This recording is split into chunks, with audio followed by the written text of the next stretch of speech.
नागपूरचा पारा वळतीवर, orange city झाली हॉट सिटी.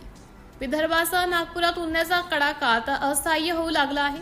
गेल्या 2 दिवसांपासून नागपूरचा पारा वाढत असल्यामुळे नागरिक घामाघूम झाले आहेत. दुपारच्या वेळी रस्ते ओस पडत असून कडक उन्हामुळे जनजीवन विस्कळीत झाले आहे. सूर्याचा प्रकोप आणि उष्णतेची लाट. भारतीय हवामान खात्याने IMD नागपुरासह संपूर्ण विदर्भात येलो अलर्ट जाहीर केला आहे. सकाळी 9 वाजल्यापासूनच उन्हाच्या झळा लागायला सुरुवात होते, तर दुपारी 12 ते 4 या वेळेत अंगाची लाही होत आहे. तापमानातील या वाढीमुळे उष्माघाताचा धोका वाढला असून प्रशासनाने नागरिकांना काळजी घेण्याचं आवाहन केलं आहे. उन्हामुळे नागपूरकरांच्या दिनचर्येत मोठा बदल झाला आहे. उन्हापासून सुटका मिळवण्यासाठी नागरिक लिंबू सरबत, ऊसाचा रस आणि ताकाचे आधार घेत आहेत. मातीच्या माठांच्या विक्रीतही मोठी वाढ झाली आहे.